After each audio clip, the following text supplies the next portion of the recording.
Bueno, buenas tardes a todos y bueno, bienvenidos a este acto por Palestina, por la causa palestina. Este acto que es justo el día 29 de noviembre, según Naciones Unidas, se conmemora el Día Internacional de la Solidaridad con el pueblo palestino. Por eso hemos decidido hacer este acto para hablar de la causa palestina en una doble vertiente. Por un lado, vamos a contar con la presencia de Ramón Pedregal Casanova, que está aquí a mi izquierda. Ramón, hola, buenas tardes. Él es escritor, periodista y bueno, militante del Frente Antiimperialista Internacionalista, defensor de la causa palestina. Él nos va a hacer una muy breve presentación del Día de la Solidaridad por Palestina con el pueblo palestino. Nos va a hablar del significado de la solidaridad con el pueblo palestino. Y tenemos también a Mayed Tissi. Mayed Tissi es palestino. Él es abogado, periodista y además es miembro del Frente Popular para la Liberación de Palestina. Y el objetivo, como os decía, es doble. Por un lado, el conmemorar este Día de Solidaridad con el pueblo palestino, pero también el tratar de entender, dado que es un acto académico, qué es lo que pasa en la zona, en Oriente Próximo. Estamos inundados de noticias sobre Oriente, más aún con la salida de los ocupantes estadounidenses de Afganistán y de repente da la sensación de que no ha pasado nada en la zona, como que es una zona en calma. Sin embargo, es una zona en pleno conflicto y ya nos explicará Mayed la importancia que tiene la causa palestina para definir toda la geopolítica de Oriente Próximo en esa zona. Así que, como os decía, va a ser un poco ese doble objetivo de entender qué papel juega la causa palestina en todo el área. Yo voy a hacer simplemente de moderadora de este acto. Después de la conferencia, de la intervención de Ramón y de Mayed, abriremos un turno de palabras. Yo espero que pues les bombardeéis a palabras, a preguntas, porque realmente ya hace mucho tiempo que no se trabaja desde ese punto de vista de la geopolítica y de las relaciones internacionales, no se trabaja Oriente Próximo, ¿no?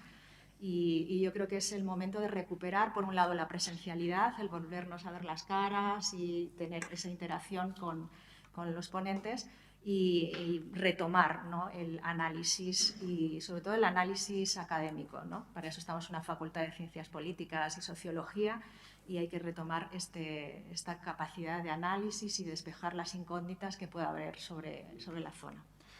Y bueno, sin más, le voy a dar la palabra a Ramón. Gracias, Ramón. Y adelante. Sí, ¿Puedes encender el micrófono?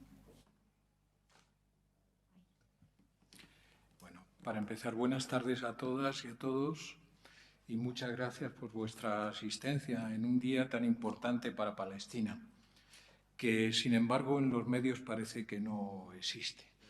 Pero las personas que nos reunimos aquí nos reunimos precisamente porque concebimos la justicia de una manera bien distinta a cómo el modelo bajo el que vivimos parece que lo concibe, ¿no?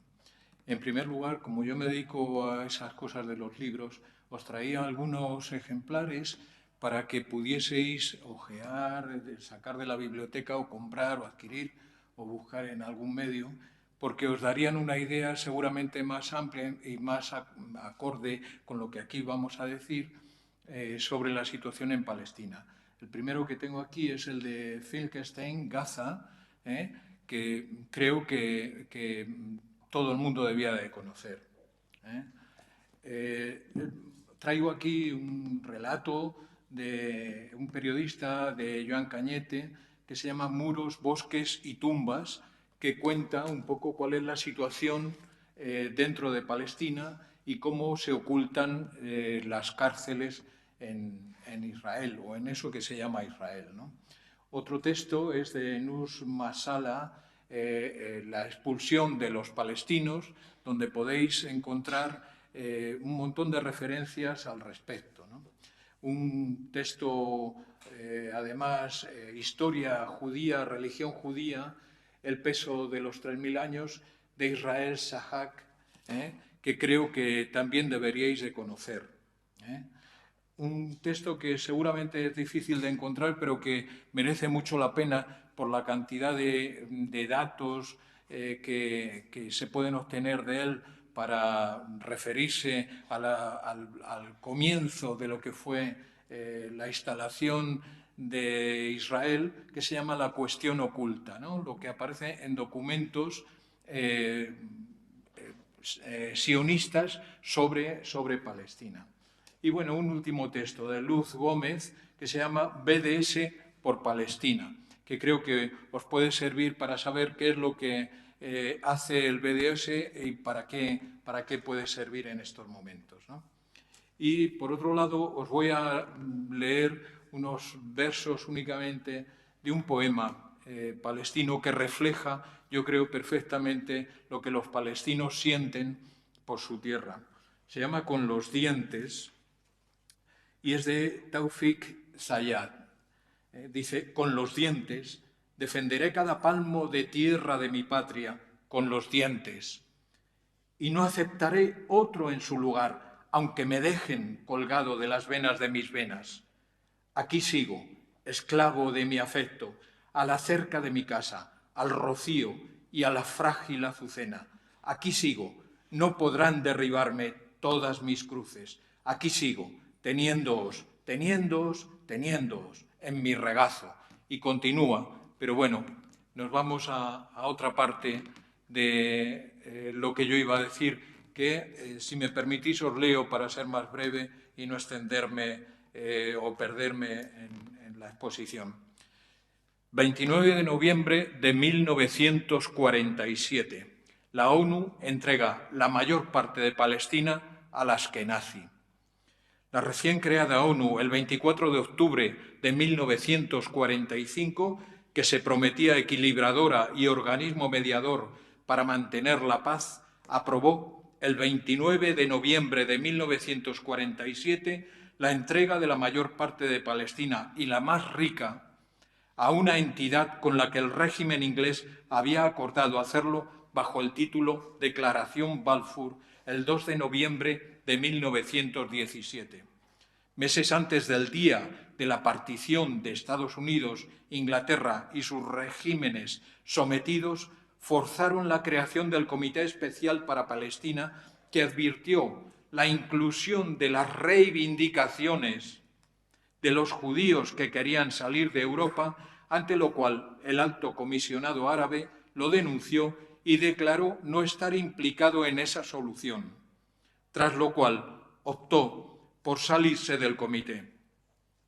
El Comité Especial para Palestina se presentó en el país y fue recibido únicamente por los sionistas, que presentaron su programa de partición, que era el programa de intereses imperialistas de Estados Unidos e Inglaterra. Para forzar al comité, los sionistas dispusieron sus bandas terroristas y si la violencia sembrada y la provocación continua había sido una parte más de los últimos años en la vida de Palestina, entonces la concentraron en 2 militares ingleses a los que ahorcaron, además de otros actos como llevar a un barco al que los sionistas llamaron Exodus, aludiendo a la persecución nazi. El barco iba lleno de inmigrantes europeos para desembarcarlos en Palestina, pero fue detenido en Egipto y desataron una campaña como si fuese un acto de represión para así conseguir arrastrar la solidaridad mundial. Todo un chantaje que sirvió para poner más elementos contra los palestinos, que lo que hacían era defender su país. El comité se dividió. 3 de sus miembros, India, Irán y Yugoslavia, no estaban de acuerdo con el territorio que se asignaba a los sionistas, pero al final se aprobó el plan según los planes de Estados Unidos e Inglaterra.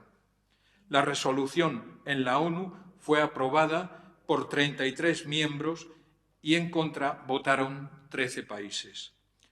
Resolución 181. El principio que rige toda exposición sobre la situación del pueblo de Palestina es el principio sionazi de transferencia. Aplicado a los habitantes de Palestina, quiere decirse su expulsión. Veamos cómo suena en el mundo capitalista, lo que hoy conocemos como neoliberal, el orden del que el sionismo bebe. Vamos a hacer una transferencia de gente de un país a más allá de sus fronteras. ¿Eso qué es? La ley internacional tiene el término limpieza étnica, expulsión de un pueblo autóctono de su territorio. En los documentos sionistas se marcan dos puntos estratégicos: conseguir la tierra sin que queden en ella habitantes, para instalar a sus colonos.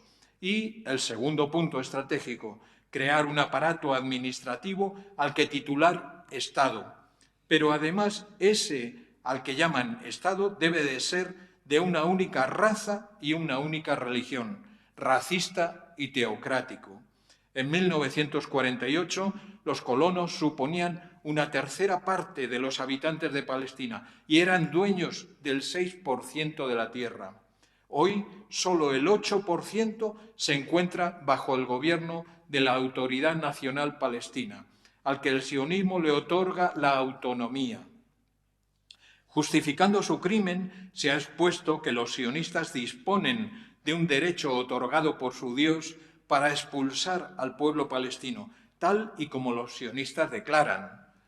Y es que el centro del ideario sionista se constituye por un proyecto neocolonial que se opone al proyecto de independencia emprendido en Medio Oriente y que triunfó en diversos países, justo los que hoy se ven atacados por el brazo de Estados Unidos en la región. La independencia del establecimiento sionista, impulsado por su mundo financiero, fue el 14 de mayo de 1948, fecha en que empezaron una guerra abierta contra el pueblo palestino y en los primeros días desataron su limpieza étnica, destruyendo ciudades y pueblos y apropiándose de las riquezas, fábricas, casas, dinero, campos, llegando a expulsar hasta el 90% de la población del territorio que ocuparon. A este acontecimiento trágico se le llamó al-Nakba, el desastre. ¿Puede olvidarse algún o alguna palestina de la traición de quienes prometían el derecho de autodeterminación y negociaron su país con un cártel de grandes millonarios para reconquistar Palestina y desestabilizar la región? Que los regímenes inglés, europeos y estadounidense oculten la injusticia significa que no han cambiado nada, ni política ni ideológicamente. Su empeño está en dominar Medio Oriente con los mismos objetivos del pasado. Un dato más: la documentación relativa al establecimiento racista de Israel sobre la limpieza étnica que llevó a cabo en 1948, la Al-Nakba, es secreta, no se puede consultar. El presidente Chávez, en cierta ocasión, dijo que Israel se convirtió en la mano asesina de Estados Unidos. En esta fecha, que es la de la solidaridad internacional, es la mayor muestra de justicia para con los exiliados palestinos, para con sus prisioneros, para su pueblo y su tierra. Desde aquí, lo mejor que podemos hacer es sostener la causa palestina, exigiendo la vuelta de los refugiados, la independencia y la soberanía de Palestina. Muchas gracias por vuestra atención.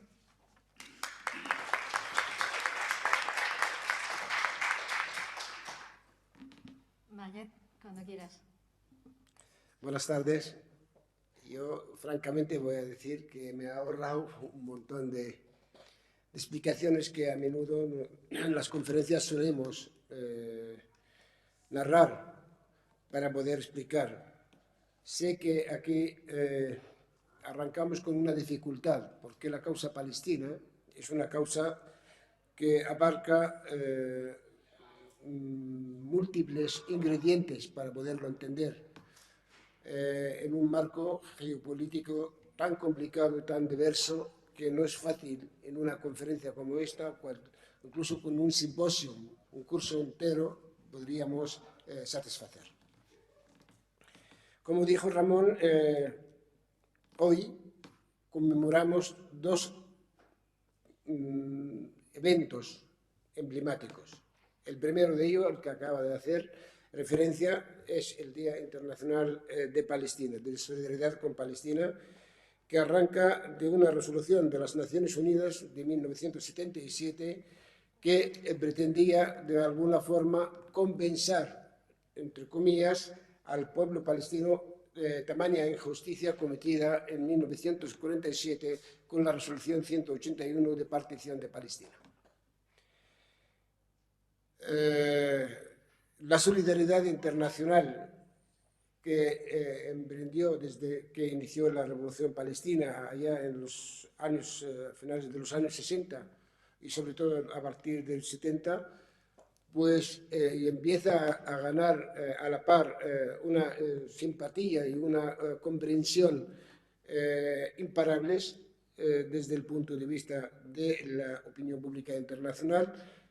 Las Naciones Unidas no tuvieron más remedio que reconocer en aquel entonces que los palestinos habría que, de alguna forma, hacerle justicia, al menos en el terreno teórico, considerar el día 29 de noviembre como un día de satisfacer aquella parte de la resolución 181, darle un Estado palestino que hasta el momento no se ha creado. El segundo de los eventos, que es actual, es el comienzo de la séptima sesión de negociaciones sobre el plan nuclear iraní. Y dirían ustedes, ¿y qué tiene que ver una cosa con otra?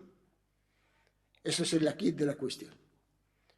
Incluso me atrevo a decir que la elección de este día en concreto, esta fecha de esta sesión, no ha sido por casualidad. Cualquier indicación real va a ver que esto se enmarca dentro de una política pragmática por parte de las potencias occidentales de compensar el fracaso estrepitoso a partir de las últimas décadas con respecto a las cuestiones de Oriente Medio. Me refiero a la resolución de la causa palestina, a las campañas militares fracasadas desde 1991, me refiero a la guerra de Irak, la primera, la segunda, me refiero a lo que vino a llamarse la primavera árabe, la guerra de Afganistán, el intentar imponerse Estados Unidos como potencia unipolar, dirigiendo la suerte de la humanidad. Todo este fracaso se culmina con la retirada estrepitosa, fracaso estrepitoso de Afganistán en este año. Esto acarrea una serie de consecuencias cuyas dimensiones todavía por ver.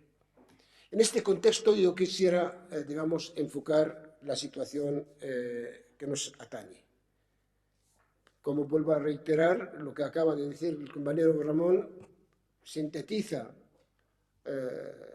la esencia, el origen y el desarrollo de la causa palestina. Cualquiera de vosotros podría, de alguna forma, indagar. No hace falta indagar mucho, no hace falta ir a centros de estudios estratégicos para poderlo ver. La hemeroteca está llena de libros. Quizás la causa palestina sobre la que se ha escrito más de 10.000 libros. Y no estoy hablando de exageración, estoy hablando de muchos. Entre nosotros tenemos una tesis doctoral del profesor Esaías, está ahí atrás, al que agradezco su presencia, que también sintetiza de alguna forma el origen y el desarrollo de esta causa, cuál es la situación de los palestinos bajo la ocupación, etcétera, etcétera. Por lo tanto, no voy a intentar adentrarme exhaustivamente en ese sentido. Lo que yo quiero hacer una especie de análisis comparado. ¿En qué sentido? ¿Cómo va la correlación de fuerza en las distintas etapas y cómo situarnos la causa palestina? La causa palestina como piedra angular en el conflicto Oriente Medio. Si bien Palestina, y la creación del Estado de Israel, formaba parte orgánica del pensamiento estratégico del colonialismo. Pero no solo desde 1918 o el 17, cuando la Declaración Balfour para otorgar, sino en el pensamiento colonial, incluso cruzado si queréis.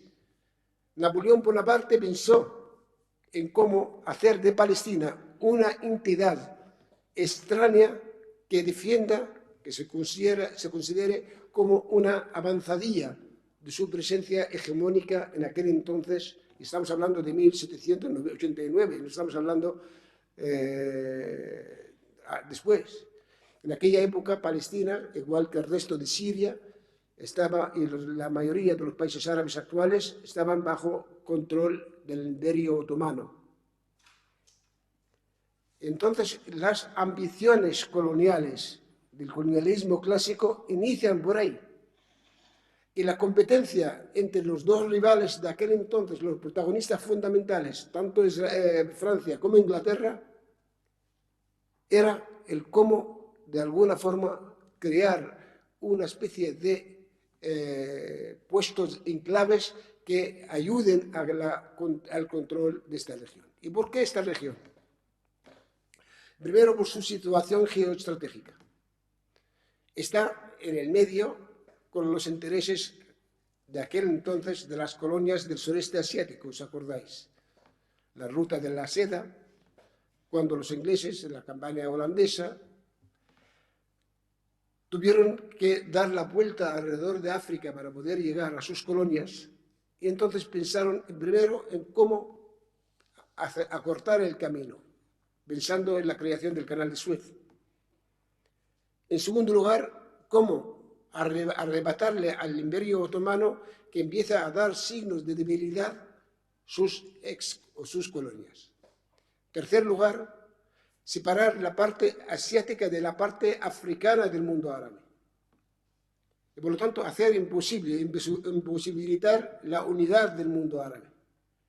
Y cuando hablo de unidad, no hegemonidad, sino hay muchos factores de unidad del mundo árabe, culturales, políticas, lingüísticas, religiosas, si cabe, históricas, que hacen de esta parte del mundo un peligro próximo a Occidente.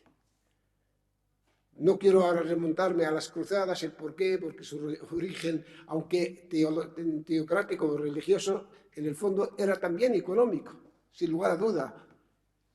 Y entonces, ¿qué ocurre? Pensaron en la creación del Canal de Suez. Y también tenían que crear una entidad.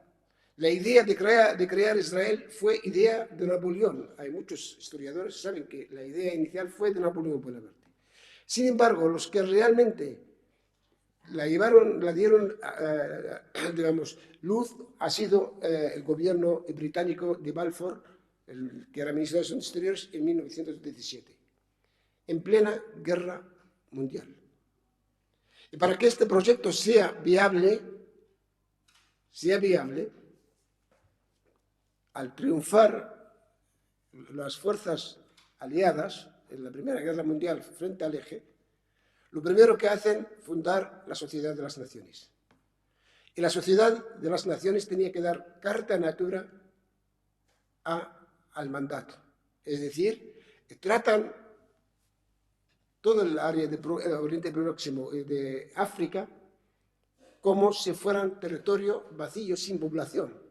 Y hacen un reparto colonial. Si cualquiera de vosotros contempla el mapa africano, el mapa de Oriente Medio, va Estado-nación creados a medida que facilite el control y el reparto de estas colonias entre dos potencias de la época, Francia e Inglaterra, satisfaciendo al colonialismo ya clásico como Holanda, España, Italia, etcétera, con la guinda, digamos, con un soborno fácil como España, la de Rif, etcétera, etcétera. Esta es la idea inicial de cómo se crea el conflicto. El colonialismo, cuando se instala, crea la Sociedad de las Naciones. ¿Y las Naciones Unidas qué hace? La Sociedad de las Naciones. Lo primero que hace es establecer el mandato. Otorga a Inglaterra a través de este organismo internacional, el derecho de implantarse en Palestina como fuerza mandataria, cuya misión sería ayudarle a los palestinos a emanciparse del yugo otomano. La idea no era esta, pero aparentemente la idea, digamos, difundida era esta, es decir, cómo ayudarle a los palestinos a ser independientes. Lo que realmente estaba en juego era, como dije, el reparto de la geografía extendida del mundo árabe que estaba bajo control otomano. Esta es la idea.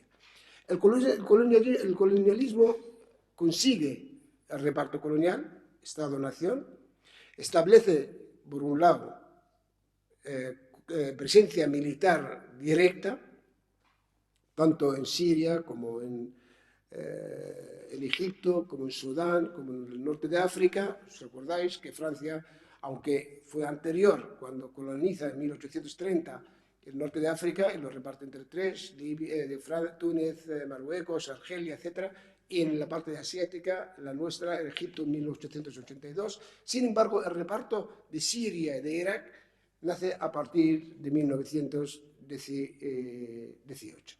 Y ahí cuando se crean los estados. Y a la par, Palestina está sellada para que sea el futuro Estado de Israel. Le llaman crear un hogar nacional para los judíos en Europa. En este contexto hay que decir, habría que tres componentes del conflicto de Oriente Medio. El componente colonial, es decir, la búsqueda de los intereses geoestratégicos,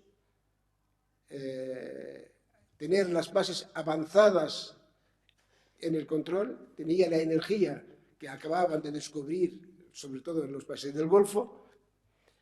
No había estados en los países del Golfo, el petróleo se descubre a finales del siglo XIX, pero es que no hay fuerza.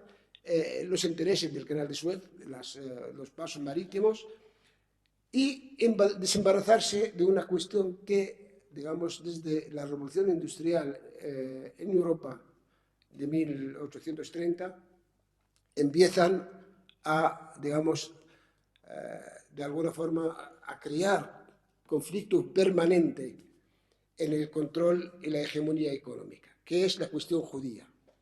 Es como evitar la integración del judaísmo, o sea, de los judíos europeos, en el seno de sus respectivas sociedades. Hay judíos alemanes, hay judíos franceses, hay ingleses. Había un movimiento progresista judío que quería integrarse, pero había otro movimiento oligárquico en aquel entonces que quería competir en el marco de geoestratégico y económico con el colonialismo europeo. Esto es lo que vino a llamarse después el sionismo. El sionismo se crea precisamente para impedir, para imposibilitar la posibilidad de integrarse en el conjunto de los países europeos. Por lo tanto, tenemos tres factores fundamentales, sin los cuales no podemos entender nada de lo que está ocurriendo en Oriente Medio.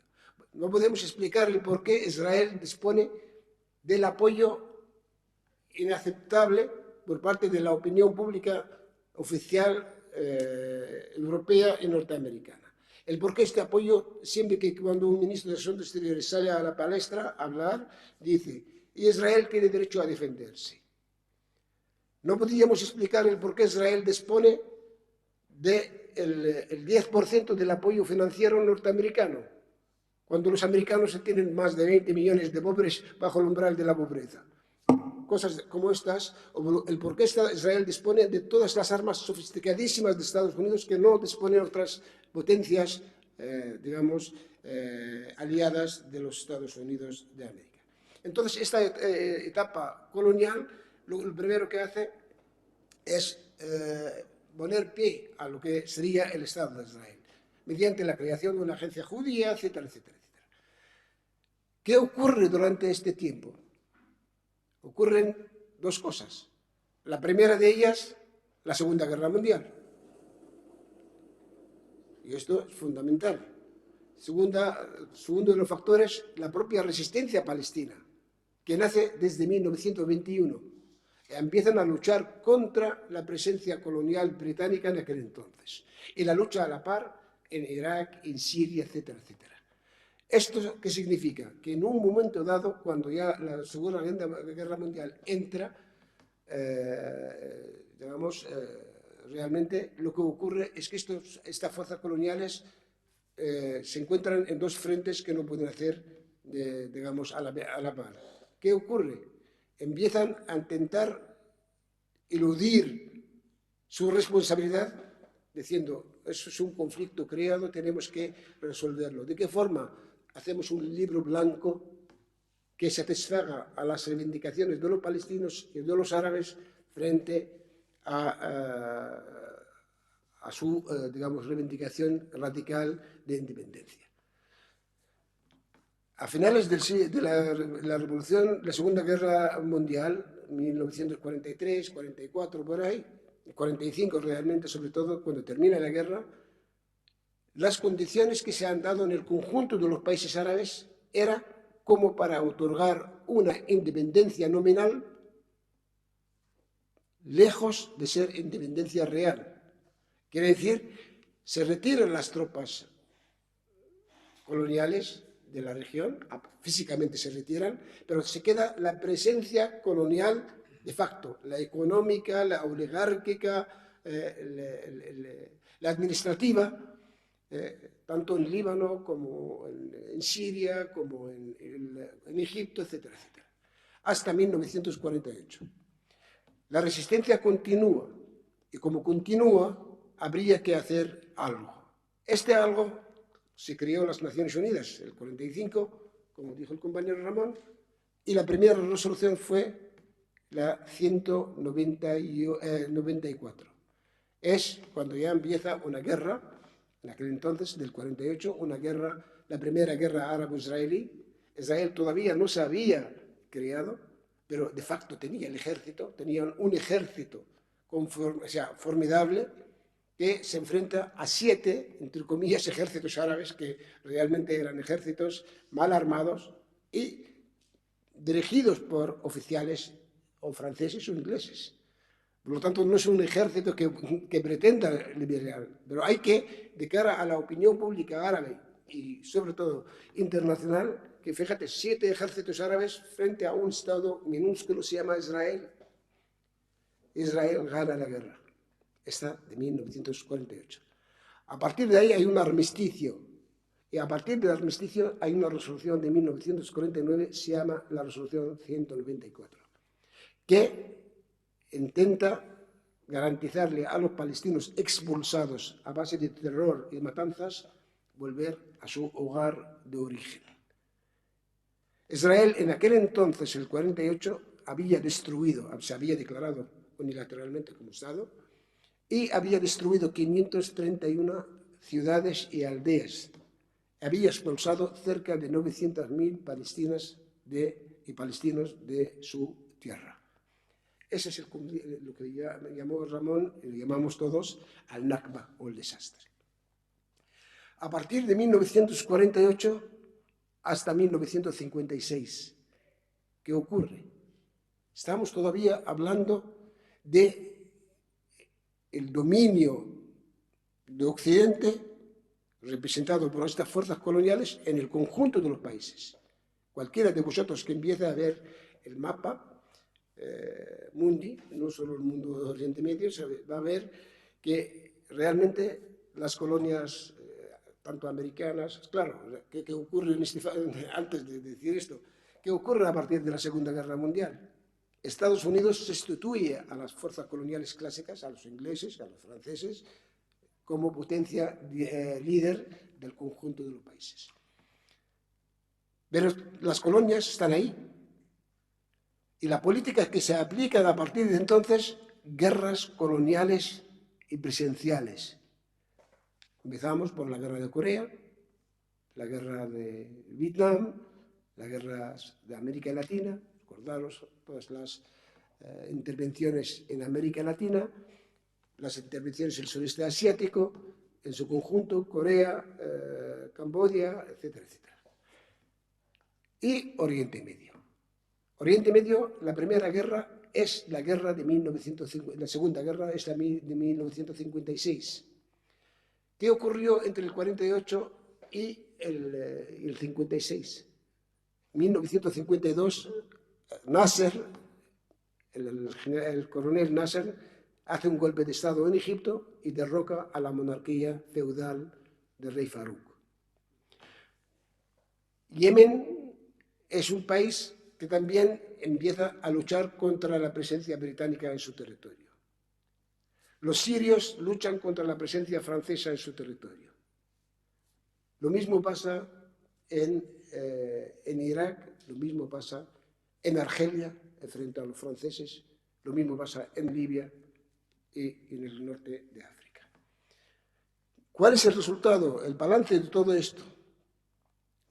Los argelinos ganan la guerra de 1961 frente a los franceses. La guerra del 56 hay una guerra tripartita contra Nasser, en la que participa Inglaterra, Francia y Israel. Pero Estados Unidos en aquel entonces quería aparentemente desmarcarse de esta guerra y hace como, digamos, intermediaria. ¿Por qué? Porque había empezado ya la Guerra Fría y estaba ahí la Unión Soviética y por lo tanto la correlación de fuerzas no permite a esas fuerzas coloniales hacer y deshacer a su antojo. Y Estados Unidos, para que pueda sustituir de facto a estas potencias, tenía que hacer un papel diferente. Entonces desaprueba aquella guerra, que por cierto que fue ganada también por Nasser. Pero al margen de todo esto, en el momento que Nasser empieza a decir que yo quiero nacionalizar el canal de Suez, esta fue la razón por la que se hizo la guerra, Estados Unidos en el fondo no quería que se nacionalizase el canal de Suez. Pero ¿qué ocurre? Que Estados Unidos está lejos y no es la que se beneficia directamente del canal de Suez en aquel momento, sino los ingleses y los franceses. ¿Y qué habría que hacer? Hay que aparentar. ¿Para qué? Tener un pie en el suelo egipcio que sustituya a los ingleses y a los franceses. Pero cuando Nasser empieza a decir que quiero construir, no solo nacionalizar el canal de Suez, sino quiero crear la presa de Asuán, los americanos se oponen. Entonces recurre a Rusia, a la Unión Soviética. Y la Unión Soviética construye de facto pues, aquella presa. Pero como estamos ante la guerra, digamos, en su conjunto, son factores interrelacionados, estamos hablando de las rutas marítimas, las entradas y salidas de los mares, los 5 mares. El Mar Rojo, Bab el-Mandeb, está colonizado por los ingleses. Hay una guerra de guerrilla encabezada por el Partido Socialista de Yemen y consigue expulsar a los ingleses. En 1967 gana la guerra a los ingleses. En la misma fecha hay una guerra en Yemen del Norte, porque estaba dividido, como han dividido todo, como han dividido India, como han dividido Corea, como han dividido otros países, para poder controlar. Yemen del Norte estaba controlado por aquellos que hoy son enemigos de Estados Unidos. Hoy le llaman los houthíes. En aquel entonces la imama, era aliada de la oligarquía, la monarquía saudí y de los Estados Unidos de América. Nasser interviene en apoyo a los nacionalistas yemeníes frente a los houthíes, entre comillas. Fíjate cómo la ironía de la historia, como los houthíes hoy son los revolucionarios que luchan contra el imperialismo y contra el colonialismo. ¿Por qué? Porque el Bab el-Mandeb es la entrada estratégica al Mar Rojo, por donde pasa el 50% de la riqueza petrolífera y de otras materias. Todo el comercio internacional que viene del sureste asiático viene por el canal de Suez. El canal de Suez, y luego tienes el mar de Omán y el estrecho de Hormuz, porque son la fuente de la energía. ¿Quién lo controla esto? Estados Unidos de América. Desde 1958 Estados Unidos ha intentado en muchas ocasiones crear alianzas para poder, con fuerzas locales, controlar aquello. Hizo una intervención, creó la Alianza de Bagdad, en 1958. Hizo una intervención en Líbano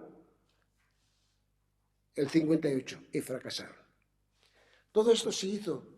¿Por qué? Mientras tanto, estaba en una guerra, una carrera armamentística con la Unión Soviética, la Guerra Fría, estaba la guerra del Vietnam. Todo esto conduce a que emprendan en América Latina, en el sudeste asiático, en el Oriente Medio, una serie de guerras de liberación nacional. Acordaros lo que pasó en América Latina. El 73, el golpe de Estado de Chile. El 76, en Argentina. La intervención en Granada, y etcétera, etcétera, etcétera. En Corea, luego en Vietnam, luego en Camboya, etcétera, en el sudeste asiático. Pakistán e India en la guerra suscitada a instancia de ellos para poder mantener el control de la región. Tienen su aliado estratégico los servicios de inteligencia de estos países, como por ejemplo Pakistán, y la India pues hace aliada de la Unión Soviética, y por lo tanto el mapa está repartido de esta forma. Una guerra fría en donde las luchas, el control y los intereses se reparten de esta forma. En Oriente Medio, la guerra de 1967, la tercera guerra árabe-israelí, en donde Israel ocupa los altos del Golán, el Sinai, parte del sur del Líbano, etcétera, etcétera. Y hay una resolución de las Naciones Unidas que se llama el 242. Una resolución que hasta la fecha no fue aplicada. 1973, hay otra guerra, que es la del 73, la de octubre, la que llaman la guerra del petróleo o la de Ramadán, en donde parcialmente los países árabes toman la iniciativa en esta guerra y consiguen, digamos, causarle a Israel un daño real. Lo que ocurre es que el régimen egipcio de Sadat lo que hace es parar en un momento difícil y entrega toda la iniciativa a los americanos. Y se quedan los sirios solos. Desde 1967 lo que ocurre, surge la resistencia palestina, que aunque ya empezó el 65, lo que ocurre es que el 73, el 67, la resistencia palestina es la que realmente empieza a ganar el protagonismo en Oriente Medio.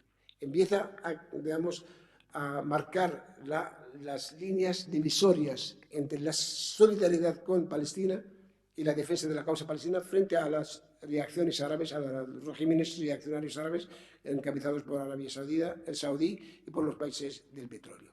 Está más o menos el mapa en aquel entonces.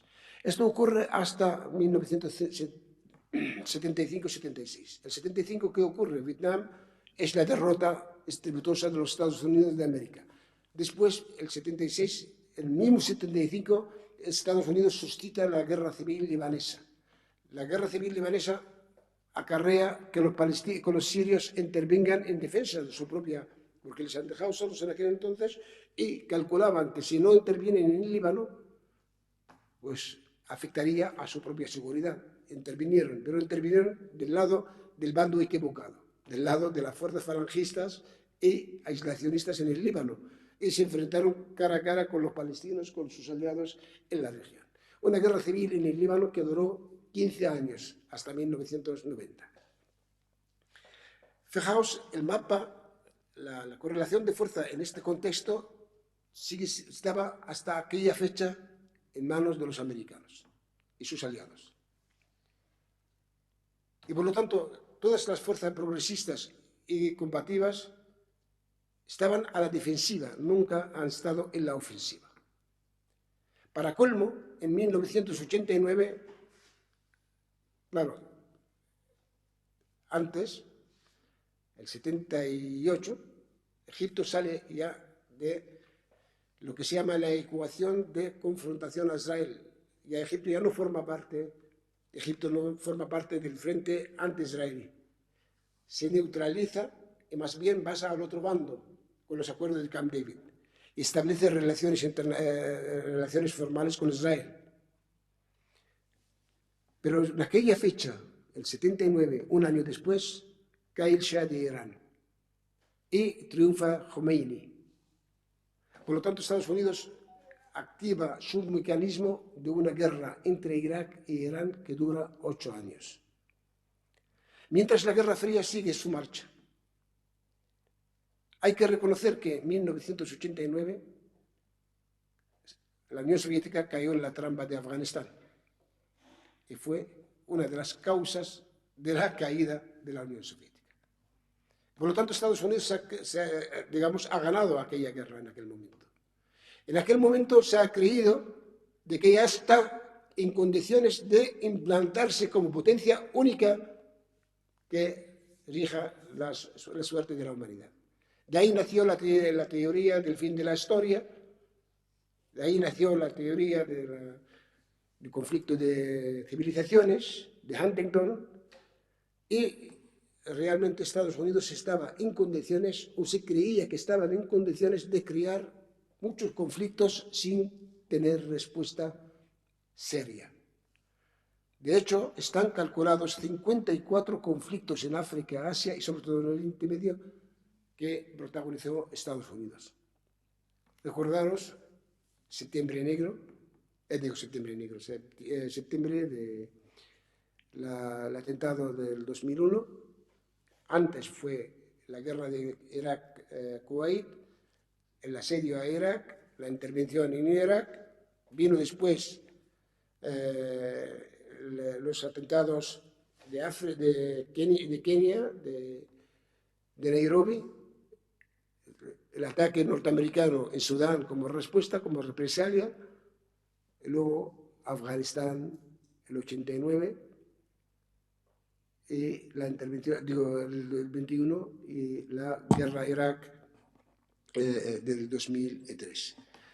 Todas estas guerras han causado una serie de consecuencias, o han acarreado una serie de consecuencias muy estratégicamente importantes. Por ejemplo, entre ellas, la crisis del 2008. La crisis financiera y económica de Occidente del 2008 es una de las derivadas de aquella política aventurera del imperialismo. Se enfrenta ya a una situación real en donde estas guerras han permitido a aquel adversario de antes, que son China, Rusia, y el patio trasero de los americanos en América Latina, respiren, empiecen a trazar un camino independiente que se encuentra Estados Unidos frente a frente.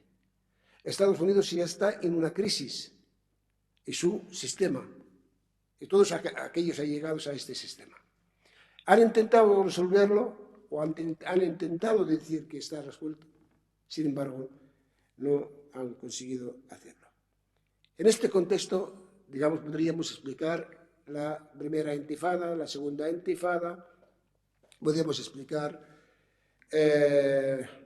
la caída de Afganistán, podríamos explicar la vuelta de China a ser casi la primera potencia económica, podemos explicar el por qué Rusia ya tiene intervención directa en el Oriente Próximo, gracias, entre comillas, a la primavera árabe, que la primavera árabe fue, en principio, una respuesta popular, digamos, frente a la corrupción, frente a las oligarquías militares, etcétera, etcétera, pero curiosamente empezaron en los países que realmente tenían mayor confrontamiento con Estados Unidos. No han empezado en las monarquías, en Arabia Saudí, en Marruecos, en Jordania, no. Han empezado en los países que eran contestatarios desde el punto de vista norteamericano, en Libia, en Argelia en 1989, hasta el 92, en la primavera árabe vino en Siria, en Túnez, en Egipto quizás. Todas estas cosas han empezado por ahí. Pero claro, las fuerzas contrarrevolucionarias han sido las que realmente estaban preparadas a instancia de los americanos y sus aliados para poder retomar el poder en estos países. En este contexto también cayó la situación en Siria. Siria han participado 250.000 mercenarios de 110 países capitaneados por fuerzas turcas, americanas, francesas, inglesas, Blackwater, etcétera, etcétera, a fin de derribar a Israel. ¿Qué ocurre con todo esto? ¿Por qué lo han hecho? Lo han hecho por una sencilla razón: la seguridad de Israel. La seguridad de Israel. La situación actual, y no quiero alargar más, la situación actual está en en un compás. Estados Unidos se retiró del acuerdo nuclear con Irán en 2015 y ha impuesto lo que se llama en ciencias políticas la guerra suave o de terciopelo de quinta generación, que es el asedio económico, el bloqueo económico, las sanciones económicas y financieras a través del sistema financiero internacional que controla hasta la fecha el dólar. Es decir, no puedes comercializar con Siria, no puedes comercializar con el Líbano, personas que no gratas están en la lista de personas terroristas, etcétera, etcétera. Calificar a terroristas a quien quiera, mientras se opone a la política norteamericana. Todo este intento de guerras han fracasado. Han fracasado a juzgar tanto por las intervenciones en Gaza el 2008, 2010, 2012, 2014 han fracasado. La guerra del Líbano, el 2000, el 2006 han fracasado. Y las fuerzas, lo que viene a llamarse el eje de la resistencia, sigue afianzándose. Y frente a todos ellos, Israel, no incapaz de hacer una guerra contra estos países, contra Israel, contra el Líbano, contra Hezbollah, contra Irán, lo que hace es, de alguna forma, abrir lo que viene a llamarse el frente de normalización con los países árabes oligárquicos, con los países del Golfo, con Marruecos, lo que viene a llamarse el acuerdo del siglo, o el acuerdo de Abraham, como le llaman ahora, de normalización. Lo último de los episodios, de los capítulos de esta política es la visita del ministro de Defensa israelí a Marruecos y la firma de acuerdo militar con este país. Esta es la situación actual, en donde realmente Irán avanza, no sin dificultades. En todo esto ya no hablé del efecto de la pandemia del COVID,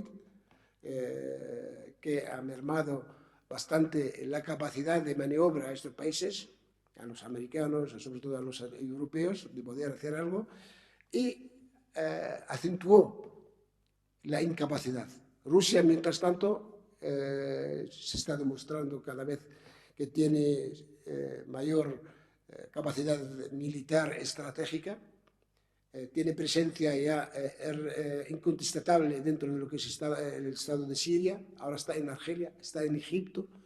China, el día de hoy, firma un acuerdo con Senegal y otros países africanos contra el terrorismo. Por lo tanto, están, digamos, de alguna forma creando una situación de equilibrio que no, o al menos augura que los americanos ya no pueden seguir a su antojo haciendo una política de intervencionismo sin respuesta. Esta es la situación actual. Mientras tanto, la causa palestina realmente está en un compás. Lo último de la causa palestina fue, en este contexto, no solo la llegada de Biden al poder, y por lo tanto ha frenado, no es porque quiera, sino a lo mejor puede ser peor que Trump, pero ha frenado porque en lo que había comprometido en su programa electoral difiere bastante de la política de Trump, aunque en el fondo está haciendo la misma. Al margen de esto, deja un margen de maniobra a las otras fuerzas. La retirada de Afganistán ha hecho también su efecto en cuanto a la causa palestina, positivamente hablando, y también hay que hablar de la última guerra, otro enfrentamiento que es lo que viene a llamarse la guerra de Jerusalén, que por primera vez unifica a los palestinos del 48 con los palestinos de Cisjordania, con los palestinos de Gaza y con los palestinos del exilio. Todos los palestinos hoy hablan con una sola voz. Sin embargo, para no llevarnos al engaño, lo que es las fuerzas políticas palestinas están divididas y no son capaces de unificarse. ¿Y por qué no pueden unificarse? Por muchas razones. La primera es que la burguesía palestina que dirige la suerte, lo que vino a llamarse la Autoridad Nacional Palestina, sigue apostando por la solución que otorgan los americanos y sus aliados occidentales. Y por otro lado, tenemos otro poder que también está encabezado por Hamas. Hamas también tiene sus ramificaciones internacionales, su prolongación de misión internacional, como son los hermanos musulmanes, el imperio, digamos, Turquía, Qatar, etcétera, etcétera. Esta es la situación actual y nosotros estamos en medio. Muchas gracias.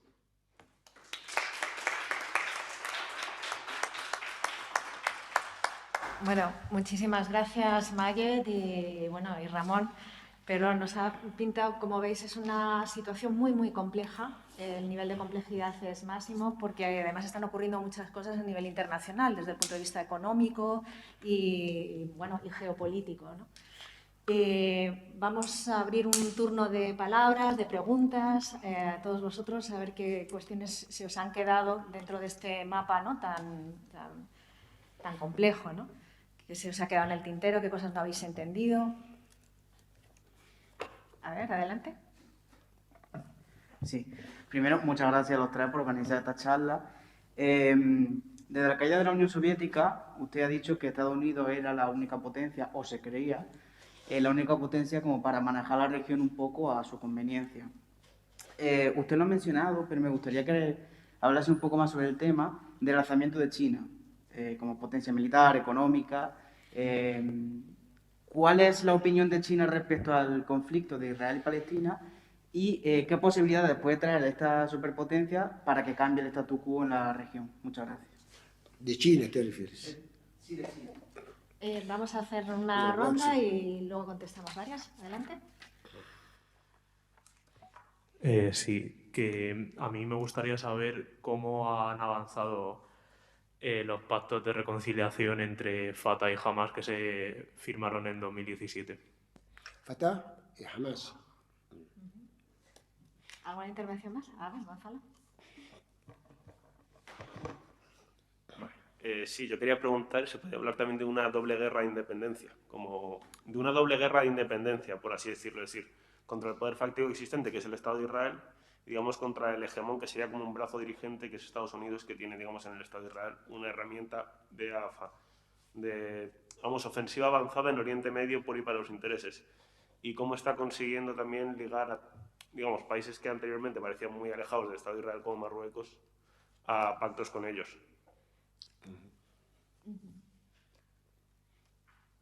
A ver, yo te quería hacer también una pregunta. Vaya.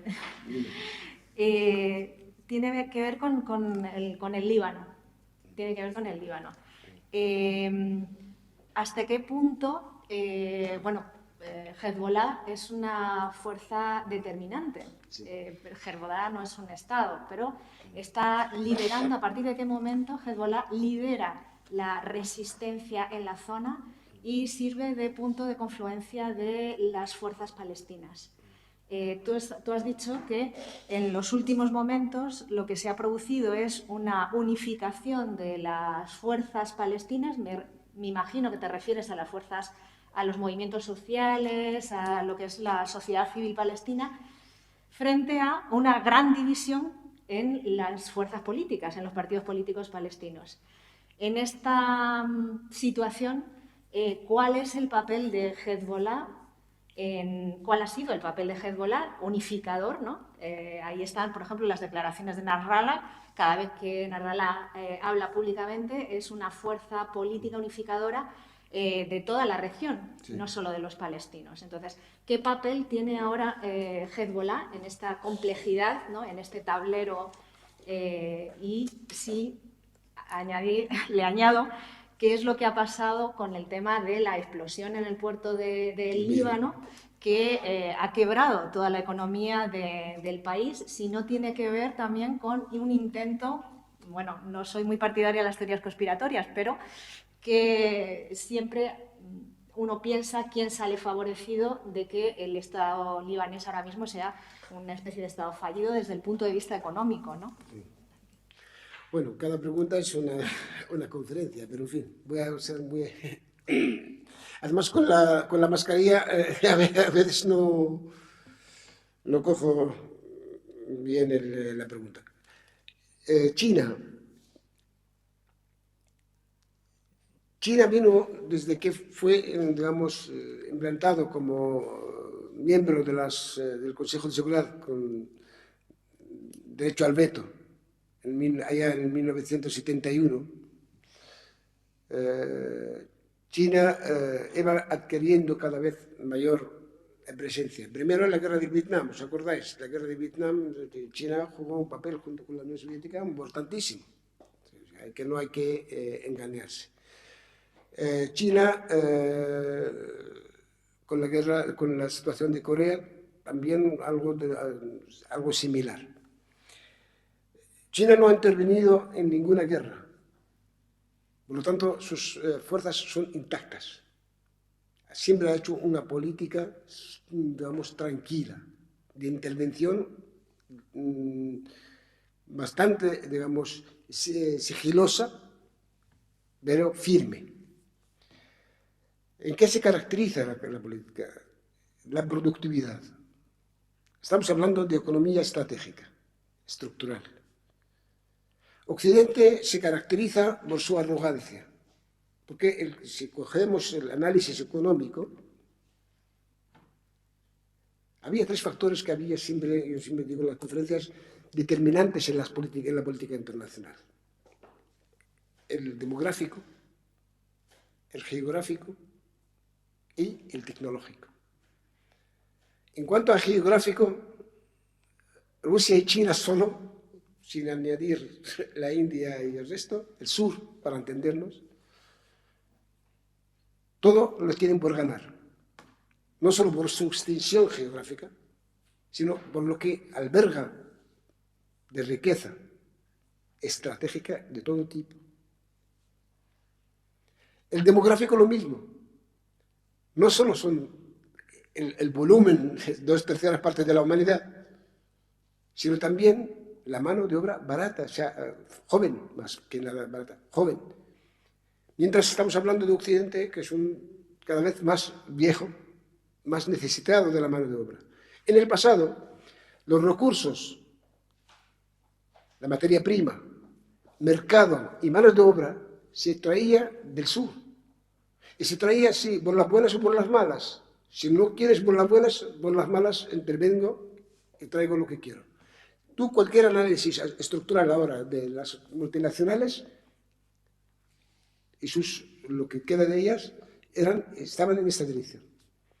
Desde que empieza China y Rusia a recuperarse, sobre todo Rusia, ya no hay, nadie se atreva ahora a hacer una intervención con garantía.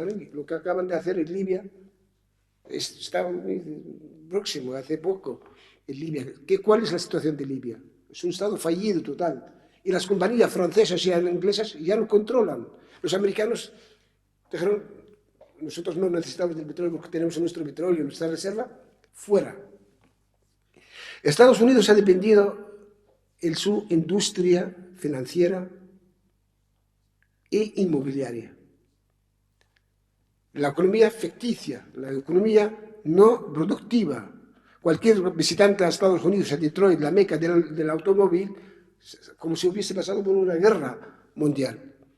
China, mientras tanto, producía bienes y exportaba bienes.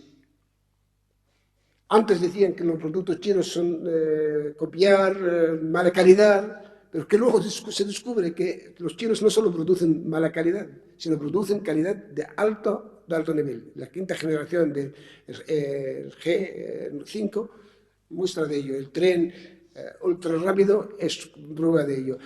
La deuda norteamericana, el 70%, el 72%, está en manos de los chinos. Por lo tanto, los chinos sigilosamente han intervenido en América Latina y en África, sin guerra. Y los americanos y Occidente se ha visto en un momento dado, la incapacidad de poder competir por el coste de la producción, por falta de mano de obra joven, por la materia prima pendiente del exterior y por su historial con el pasado. China, de facto, crece el 13% anualmente, y lo que anuncia el 8, o el 5, o el 6, o el 7. 5% menos de lo que realmente es.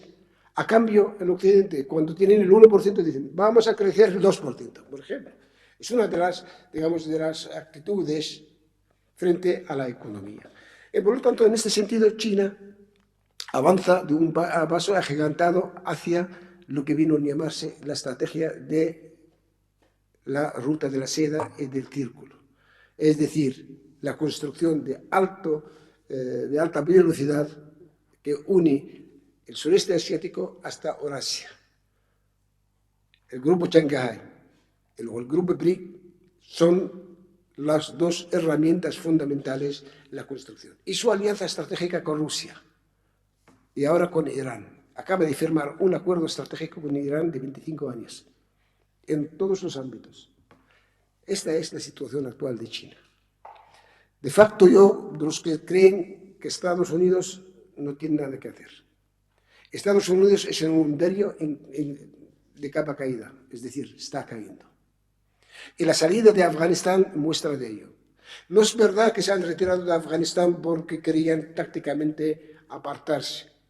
Han perdido en Afganistán. Han invertido 2,2 trillones de dólares durante 20 años. Mataron a 500.000 de afganos, no para irse. Porque Afganistán está en la frontera con Irán, con China y con Rusia. Por lo tanto, su presencia en Afganistán era fundamental. La creación de Al-Qaeda y de Daesh fueron obra de ellos, porque seguro lo conocen ellos mismos, no hace falta que lo digamos nosotros, ni lo digan los centros de estudios estratégicos. Sin embargo, están ahí, se han retirado de Afganistán porque han perdido la guerra. Ahora, eso sí, han intentado a última hora que su aliado anterior, talibanes, pueda convertir en un conflicto interno que les ayude a amortiguar la derrota. Eso sí, han intentado. Pero es que ellos suponen siempre que el enemigo, el adversario, es tonto. Los talibanes no son tontos. Aunque no comparta con ellos ni su ideología, ni su... ellos tienen también la experiencia. Los talibanes han salido, y no solo los talibanes han salido, los aliados, y ahí está el papel de la geografía. Tú no puedes sacar a Afganistán de su ubicación geográfica. Es fronteriza con Irán, fronteriza con China, fronteriza con Rusia. Pero no solo, el componente demográfico de Afganistán tiene población turcomana, persa, china y también de las repúblicas exsoviéticas.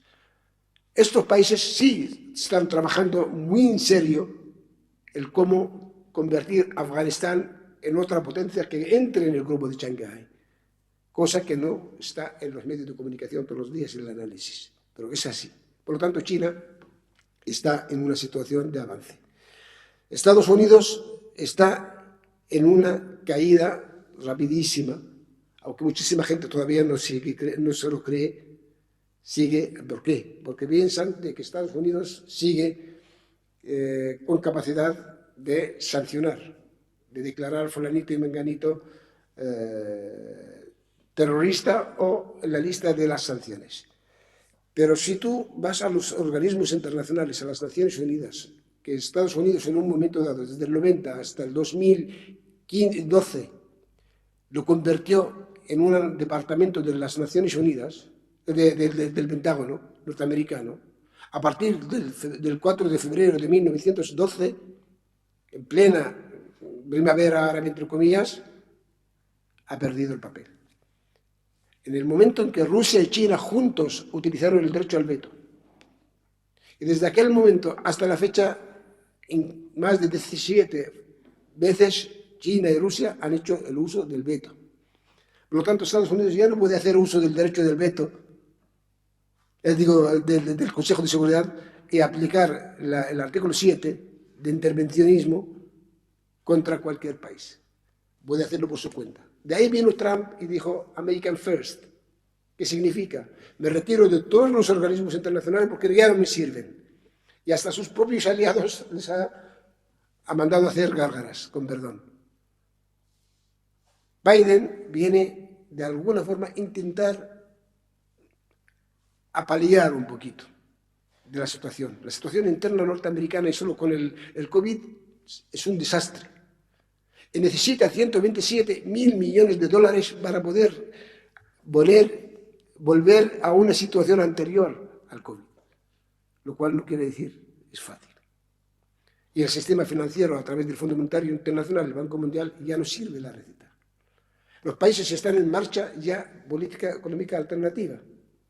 Por lo tanto, la situación augura que hay un fracaso estratégico que repercute en la correlación de fuerza de forma muy notoria.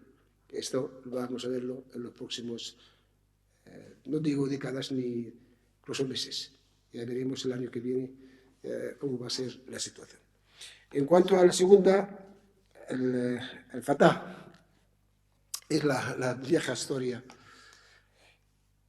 Cuando un movimiento de liberación nacional se despía de su tarea de liberación y pone su énfasis en el poder, creyendo que en un momento dado el Estado, entre comillas, es el camino, cuando no hay Estado, igual que en Estados Unidos en la economía ficticia, económica, financiera, la ingeniería financiera no sirve porque no produce.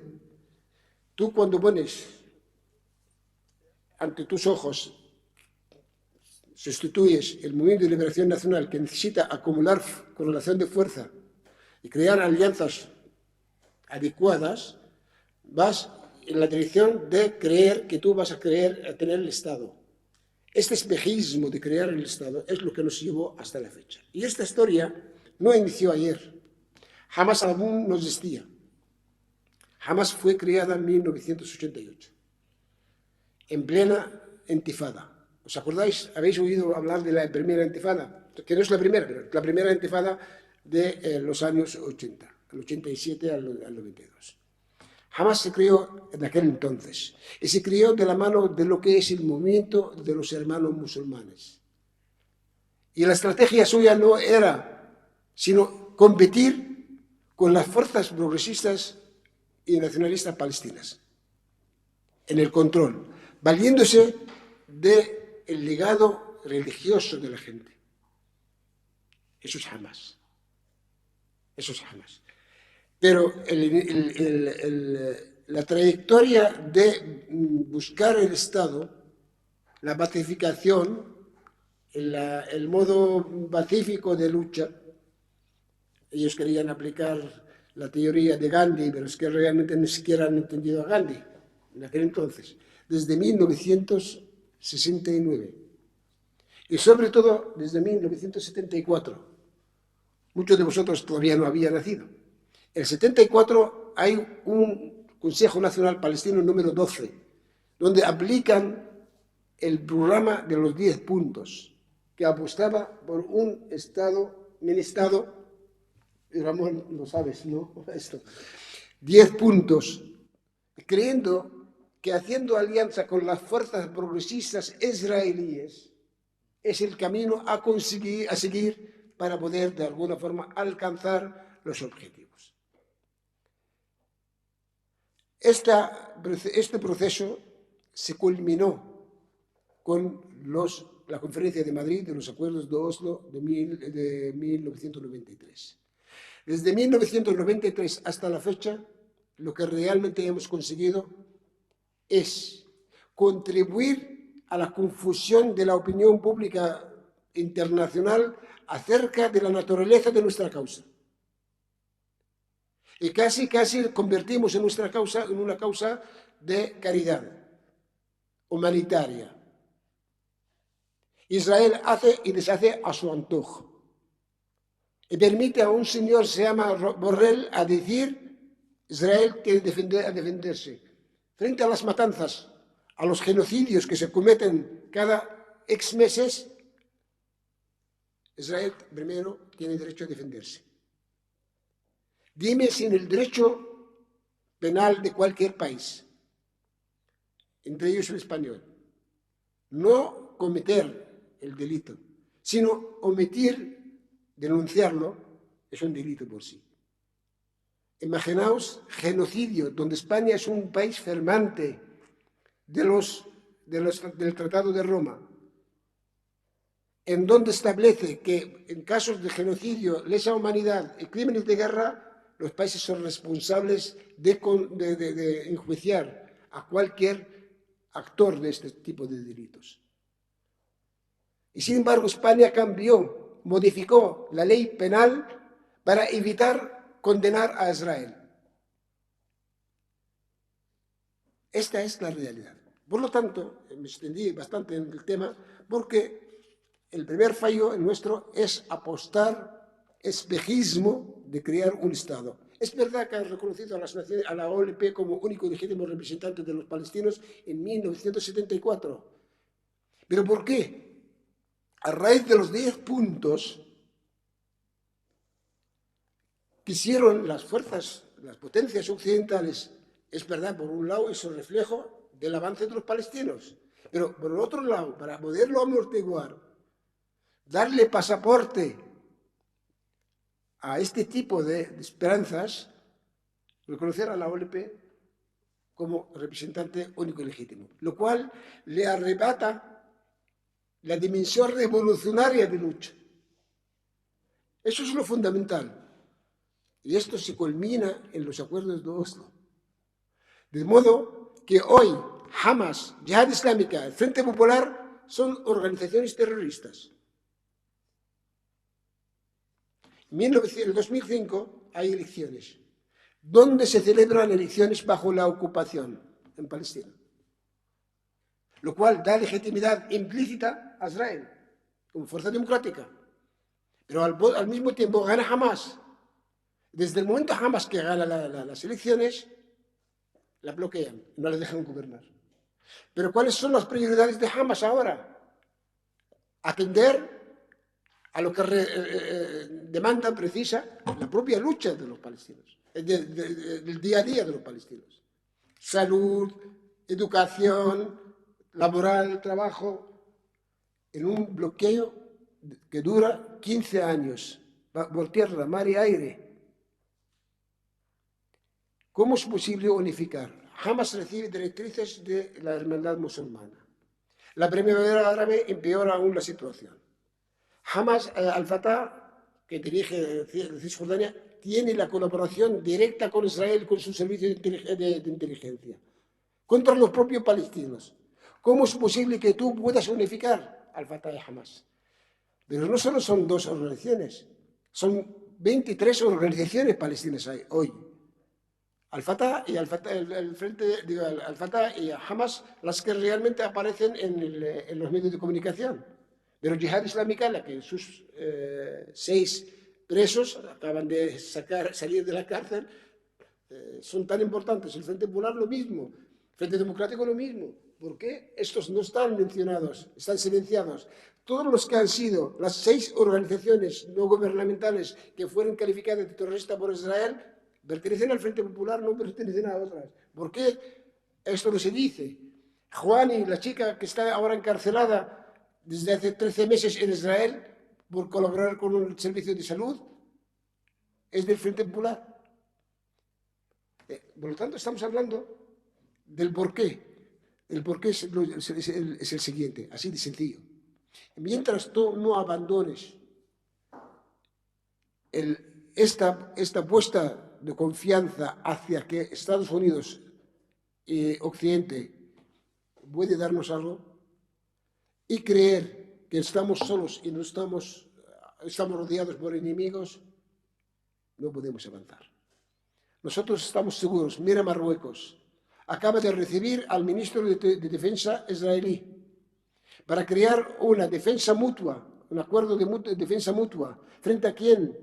No solo a los palestinos, frente a Argelia, Pero es que salió una manifestación multitudinaria en Marruecos contra el acuerdo y contra la visita.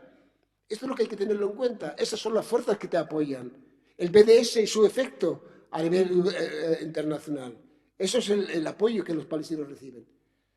Y por lo tanto, el acuerdo de 1917 es el mismo que la Carta de los Presos, que instan, abogan por la unidad de los palestinos. Porque sin la unidad nosotros no podemos avanzar. Ni al Fatah, ni el Hamas, ni nada. Porque todos los palestinos, unidos y con todo el potencial militar, por sí solos tampoco pueden ganar. Si no, forman parte de una realidad. Porque Israel no es una amenaza contra los palestinos. Es una amenaza contra toda la región. Yo diría contra todo el progreso de la humanidad. Fíjate las declaraciones del rabino en Marruecos el otro día. Dice, el Estado de Israel que se extiende desde Marruecos hasta el Golfo. Y lo dice tan pancho. Esta es la realidad. Ellos quieren convertirse en el núcleo central en torno al cual gira Oriente Medio. Es la idea de los ingleses. Por lo tanto, la unidad forma parte de nuestra lucha diaria, sobre todo entre los jóvenes y sobre todo entre los que estamos en el exilio. La batalla de Jerusalén unificó por primera vez el sentir común de todos los palestinos, a nivel popular. Ahora quedan las organizaciones. Ojalá puedan hacerlo. Y la tercera es la del Líbano. El Líbano forma parte del puzzle. Sabéis que el Líbano, Jordania, Palestina y Siria son la misma nación. Y el reparto colonial lo que hizo así. Ha crear particularidades, prioridades a que tú en el tiempo te conviertas en el libanés. Es decir, quieren convertir hasta los tribus en estados. El tribu de Hezbollah, por ejemplo, o el tribu de Amal, incluso el tribu de los chiíes, el tribu de los cristianos, y dentro de los cristianos el tribu de los ortodoxos y el tribu de los católicos, para que no haya un Estado civil, para que no haya un Estado laico, para que no haya ciudadanía. El Líbano, desde su creación, fue creado con la idea de favorecer una minoría cristiana como si fuera importada de Occidente. Sin olvidar que el cristianismo, el pensamiento cristiano, nace en Palestina, nace en Siria, al igual que el abecedario, y esto no es fanatismo decirlo, es una realidad. ¿Cómo es posible que tú quieras vendernos que el catolicismo, que sí nace en Roma, el catolicismo, pero el cristianismo no? La primera iglesia está en Siria, no está en Roma, ni está en Madrid. ¿Por qué quieres hacer del Líbano un enclave cristiano? Esta fue la idea colonial. Y esta es la idea colonial que han querido vender siempre. El Líbano fue ocupado en 1978 una franja de 8 kilómetros. Todavía la resistencia palestina estaba en el Líbano. Hay una resolución de las Naciones Unidas que es el 425, que exige a Israel retirarse, como todas las resoluciones, que son 617 resoluciones, nunca fueron aplicadas. La resolución 425 no fue aplicada en ningún momento. En 1980, Israel amplía la ocupación del sur del Líbano a 12 kilómetros. Y en 1982, Israel hace la invasión del Líbano y llega hasta Beirut para expulsar a los palestinos del Líbano. Israel, en esta caminata hacia el Líbano, comete decenas de matanzas, entre ellas la de 1996, la de Cana, encabezada por el premio Nobel Shimon Peres. ¿Habéis oído hablar de condenas y de aplicación de condenas por parte de las Naciones Unidas y de Occidente en defensa de la democracia? No. Pero claro, cada acción tiene reacción. La reacción fue primero la resistencia nacional progresista libanesa, encabezada por el Partido Comunista, el Partido Social Sirio, por los naseristas, etc. Y luego se formó Hezbollah. Desde aquel momento, del 83, cuando pusieron las dos bombas al cuartel general norteamericano y al francés en Beirut y derrocaron la resolución del 17 de mayo, de aquel entonces, la resistencia iba avanzando. Y el 2000 se culmina con la expulsión de Israel, avisando sus narices del Líbano. Seguida por la resistencia en Gaza, que consigue también el 2005 Israel que se retire de Gaza, porque era la situación insoportable para ellos. Y imponen el bloqueo a cambio. El 2005, Estados Unidos creía que está en condiciones para poder derrocar a Hezbollah y crear un ambiente contra Hezbollah. Y lanza la guerra del 2006, que Israel fracasa estrepitosamente y que desde aquel momento Israel no se atreve a pisar el suelo libanés. Y es una realidad. Os voy a contar una historia para poder imaginar. El Frente Popular a la que yo pertenezco, antes de que el mundo sepa lo que es la causa palestina, que hace en general, protagonizamos secuestro de aviones. Y no hacíamos el secuestro de aviones ni para matar gente, ni para nada del mundo, nada, sino para hacer llegar que existe el pueblo palestino. No, de hecho, no hirieron ni uno. En cambio, Israel mató, después de rendirse mataron a dos. Uno de ellos, el nicaragüense del Frente Sandinista, Bate Carguello, y el otro, un compañero palestino. Y cuando ya el mundo sabe que existen los palestinos, dejamos de secuestrar los aviones.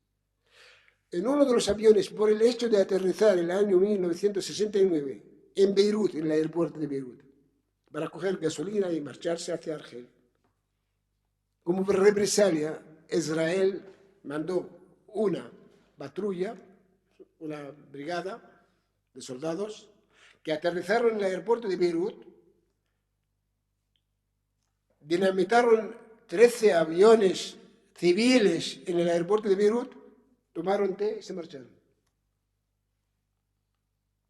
¿Y sabes qué decían? Nosotros con una compañía de músicos podíamos ocupar el Líbano. Que lo hagan ahora. No con los músicos, sino con todo el ejército israelí. Esta es la realidad del Líbano. Sin embargo, Estados Unidos aplicó la política de la guerra de quinta generación, que es la de bloqueo económico, asfixiar el Líbano, convertirlo en Estado fallido, para que la gente se rebele contra Hezbollah, que es el causante de esta situación, entre comillas. ¿Qué ocurre? Hezbollah, sale Hassan Nasrallah, y ahí está la credibilidad y no quiero alargar más, dice, vais a matarnos, pero antes de matarnos os vamos a matar nosotros. ¿Y qué es lo que ha hecho? No hay gasolina. Irán se atreve a mandar gasolina a Venezuela y también manda gasolina al Líbano. Entonces, cuando ven que se atreven y llevan la gasolina al Líbano, y Hezbollah desafía a los americanos y a los israelíes. Este barco, desde el momento en que sale de Irán hacia el Líbano, es territorio libanés. Cualquier daño que se le pueda causar a este barco, sois los responsables. El petróleo ha llegado al Líbano y está repartido justamente a la gente que más necesita. Esta es la realidad. Entonces Israel no se atreve.